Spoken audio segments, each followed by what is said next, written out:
What up, fight world? It's your boy Ego, and I'm back with some more boxing. So I want to get my post-fight thoughts on Omar Figueroa versus Ricky Burns on PBC.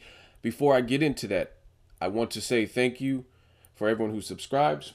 If you are new, what I do on my channel, my post-fights, I give you the good, the bad, and the ugly. If you don't like that, hit the unsubscribe button, close the video out, because that's what I do, and I will continue to do it. Shout out to Omar Figueroa for getting the unanimous decision. Shout out to Ricky Burns for showing a tremendous amount of heart. Let's break down the fight. Oh yeah, I forgot. The Gotti list. Shout out to the Gotti list. If you like the Gotti list, this was your type of fight. Now, it's funny to me because in the fight with Mayweather-Pacquiao, a lot of people, sour grapes, didn't like how it turned out, complained about Kenny Bayless being selected for the referee. I think Lawrence Cole did a horrific job. Now, I knew he was basura before. I knew he was always garbage. But this was probably one of his most negligent refereeing jobs ever. Like, in boxing, it's like you can't show a clear-cut bias. You have to at least make it look like you're not just immediately siding with the hometown person. And I remember people cried, literally cried, when Amir Khan was deducted 2 points versus Lamont Peterson. But in Texas, everything is bigger in Texas. Lawrence Cole deducted 2 points from Ricky Burns. The first one, he didn't even have a stern or hard warning at all. And he just said 1 point. Then it got, I think it was 11th round, Burns looked like he got hurt to the body maybe. And then he was he started to hold because he was hurt. And Lawrence Cole was like trying to wrestle his arm off or whatever, and he deducted a second point.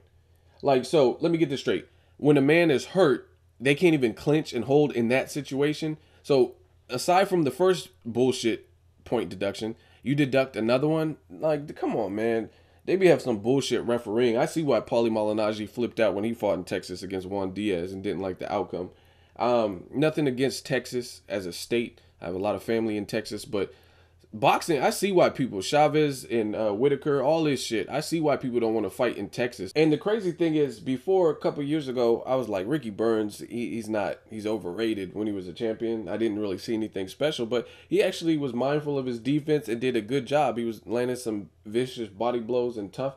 And I really started thinking this after I seen Terrence Crawford start demolishing people like Gamboa late in the fight or Thomas Delorme. And then when Crawford fought Ricky Burns, he didn't do as good. Now, that was his first real big step up, but still, I got to give Ricky Burns credit because I thought he looked pretty good in this performance. Some people even think this could have been a draw, but with the 2 point deduction, like I said, it just makes it unfair because the fighter who's getting deducted, of course, he's going to feel discouraged because he lost 2 points and feels like it's hopeless. And then the fighter like Omar Figueroa, who knows his opponent just got deducted 2 points, now he feels like he has a cushion. He feels safeguarded, and he's at home. So I just hate when the refs get too involved like Lawrence Cole did. I just hope that Canelo Kirkland is fair and square. This was the appetizer, and the main course is Canelo Kirkland. So hopefully we don't get no bullshit. But based on their styles, I think it'll be a clear-cut winner because I don't necessarily see it even going the distance. But god-awful job by Lawrence Cole, in my opinion. Very irresponsible. It's like in a close fight and you're quick to take points away. I mean, I just don't think that's right. Ricky Burns showed a lot of heart. I think if he had more pop, it would have possibly been a different fight because Ricky Burns was clearly outboxing Omar Figueroa, and I just don't think he had the power to get Omar Figueroa's respect.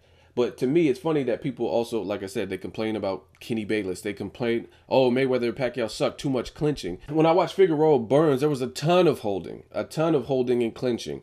And it was very sloppy. And that's what I'm talking about with this whole Gotti list. This is the type of fight that's on the Gotti list. It was cool, but it was mad sloppy. It was like all over the place. Omar Figueroa is going to have certain difficulty, without a doubt in my mind. I rooted for him in this particular fight, but I call it like I see.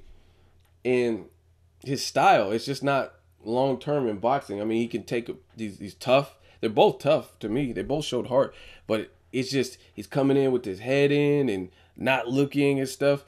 I'm telling you, if he fights a guy like let's say he moves up another division, fight a guy like Maidana or Keith Thurman, he's going to be in for a nightmare because, again, like I said, with this Gotti list that when you meet someone who's bigger and badder than you, it's a different ball game. Like I said, in my opinion, Ricky Burns don't have the type of pop to deter him possibly. Neither does Arakawa. These are not big punchers. And Burns was, you know what I mean, just like Figueroa came up from 135 to 140. But the biggest difference is Figueroa is big, and Ego Stradamus 5 weeks ago, I said it. I called it. The Prophet. I said, damn, Figueroa, they did a PBC promo. I was like, damn, he looks big. And guess what happened yesterday? Figueroa missed weight and didn't make weight. So I think generally Figueroa is a big dude.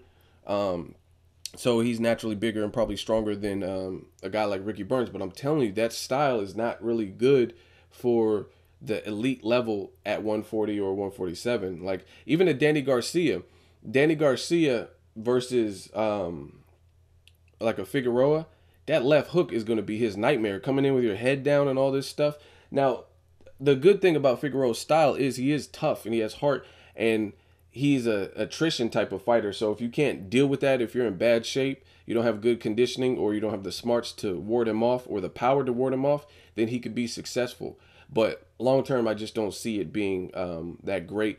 And to me, when I watch a fight, I love fights where there's like a high level of skill. When I see Mayweather and Pacquiao, people are complaining about that, but I seen the level of skill. Pacquiao wasn't eager to make mistakes, even though Mayweather was making him pay for some of the mistakes that he was making. It was still a high-speed chess match versus this. This was fun, but this was like mindless action. I think, again, Burns didn't have the pop to ward off of Figueroa. They were clinching a lot, and then Figueroa just looked like he wasn't in the best shape of his career. Obviously, he missed weight and stuff like that. How do you move up a division and miss weight? You know what I'm saying? So to me, like that, I feel like some fighters, they need to live like athletes. They have to live like true athletes. And that's my honest opinion. So it was a fun little scrap. I think the refereeing was garbage. The fight itself was cool. There was some clinching. But, I mean, just to prep for Canelo Kirkland, it is what it is. Free TV. Can't complain too much. I just didn't like how sloppy it was, and I hated the refereeing job by Lawrence Cole. Other than that, it was solid. Just a sloppy battle of attrition that you guys seem to like so much. So let me know what you think is next for Omar Figueroa. I think he needs to honestly go back to the drawing board and try to refine that style like Maidana did with Robert Garcia. And Maidana, to me, was never that sloppy. He was always unorthodox with a lot of power. But he got with the right people, got with Garcia, improved his jab and refined that style to present different problems. Like Broner was considered the slicker of the two, yet he fell for Maidana's feint when it looked like he was about to jab to the body, and then he came up top and then knocked Broner down. So that's just my opinion. I think Figueroa, he's tough. It looks like he has a solid fan base. He needs to continue to grow, and he needs to work on his style. Like, and please manage what you do in the off season, that partying life. And I do know some things, but I'll keep that between me and the people that shared it with me. But you got to live like an athlete, period. You know what I'm saying? So let me know what you guys thought. Figueroa Burns, do you like it? You hate it? What do you think for Canelo Kirkland? Will it trump this or whatever? Let me know. Make sure you like my video as always. Hate, comment, and subscribe. Till next video is Ego signing off.